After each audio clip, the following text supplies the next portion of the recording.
Your husband is cheating on you with your employee. She is expecting a child from him. Be careful," said a strange voice, calling from an unknown number.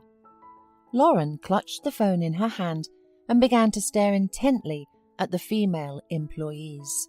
She was very jealous of her husband, though Felix never gave her any apparent reason. Lauren headed the company, which had been given the gift of her father, and her husband worked as a programmer for the same company. They hardly ever bumped into each other at work, and many employees didn't even know that they had been married for 10 years. The woman stood up from her favourite director's chair and began walking along the window, peering out into the hall, where the employees were working at their computers. Some of them were making coffee, some were scratching the back of their heads, some were staring intently into the monitor. A couple of guys were discussing something excitedly, pointing at a paper on the table. A girl at the reception was apparently playing with her phone. Suddenly, Lauren noticed a young woman stroking her round belly and staring thoughtfully out the window. Lauren put on her glasses and began to scrutinize her. Suddenly, Felix came out of his office and went straight to the same woman's desk, holding a folder of documents. As he approached, he began to explain something to her. She nodded with a smile. Then she answered something, took the folder, put it on her table, and followed Felix into his office. She came out very soon with a sheet in her hands and sat down at the table, opened the folder, and began typing something on the keyboard. Lauren bit her lip and, pulling herself together, summoned the secretary. "Tell me, Roberta, who's that manager over there by the window?" she asked, not taking her eyes off her husband's alleged mistress. "That's Michelle. She's been with us for 3 years. She used to work with programmers, and now that being pregnant, she asked to be transferred to managers temporarily." Lauren's confidence that a mistress had been found grew stronger, and she asked to invite her into her office.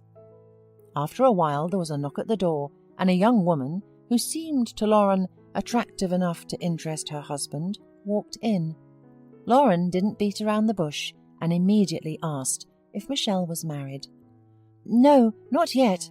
We were going to get married, but it hasn't worked out yet," replied Michelle with confusion and not understanding why the boss was asking this.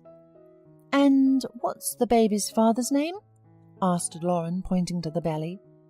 "Felix," replied Michelle. "I'm sorry, but why are you asking that?" "Why am I asking? Do you have the impudence to ask me such a question?" Michelle looked perplexed at her boss, because she was even a little frightened by her behavior. Lauren put a piece of paper and pen in front of Michelle and ordered her to write a resignation letter. "Why?" asked Michelle through her tears. "Please, I can't be out of a job now." "You should have thought about that when you have been leading an immoral life." "I'm sorry, but you should understand me. My Felix—" "Shut up!" shouted Lauren, unable to listen even a word about her husband. "Don't you dare say that name here. Felix was never yours." "We've been together for 5 years. Please, get in my position. I can't get a new job now," pleaded Michelle, but seeing Lauren's rage, she took a pen and with a shaking hand wrote the letter. "I want you out of here in 5 minutes. Otherwise, the guards will escort you out."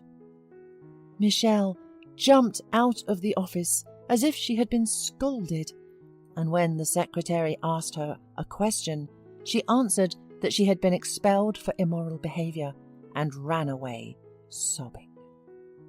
Lauren watched as Michelle was throwing hurriedly her things into her bag.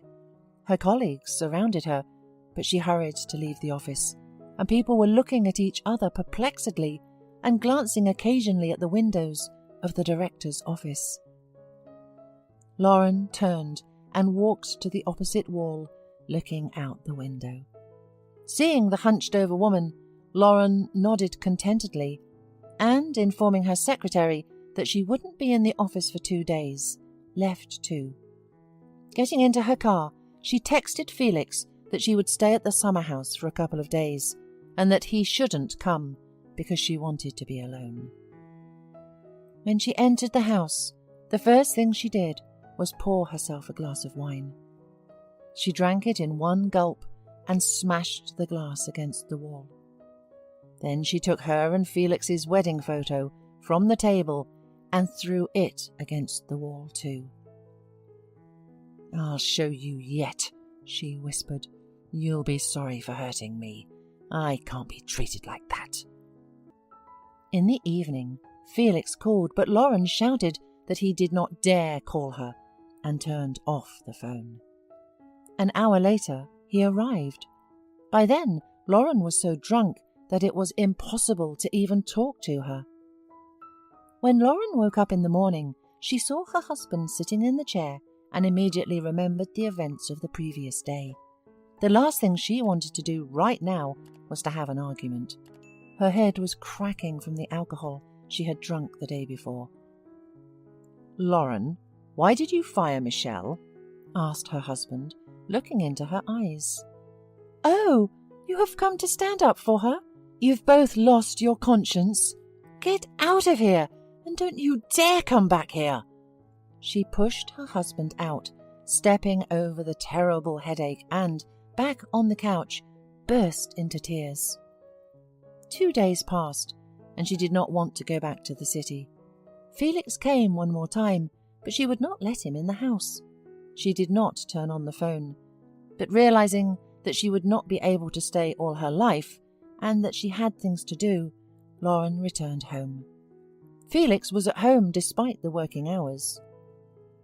"Should I dismiss you for absence at work too?" she asked angrily. "I took work home. It's allowed, if you remember.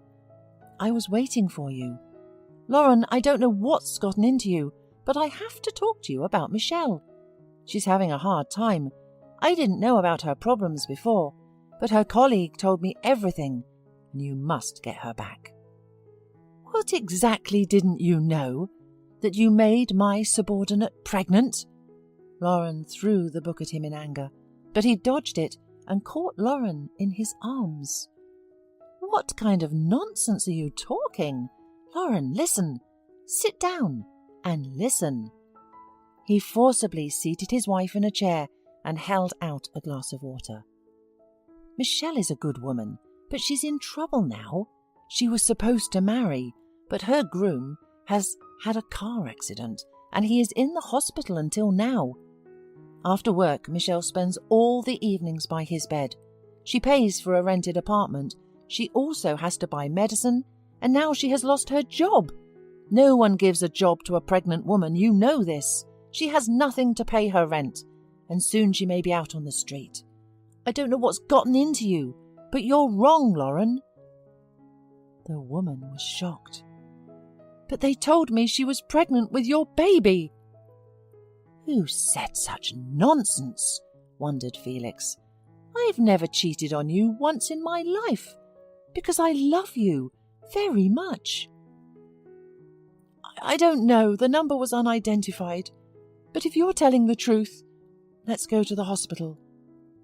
Lauren jumped to her feet and pulled her husband with her.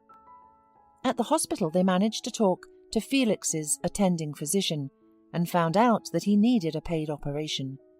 Without thinking, Lauren asked for a bill and paid the full amount. Then she went to the ward and apologized to Michelle, saying that she would be paid for days of her absence and that she could go back to work at any time. A couple of days later, her husband found out who had called her. To Lauren's great surprise, it turned out to be her deputy, who had long been making some kind of hints of a love affair to her, but she ignored them. The very next day, he was no longer working for their company, and Lauren has forever learned the lesson that she should not be unreasonably jealous of a loved one, because it can lead to irreversible consequences.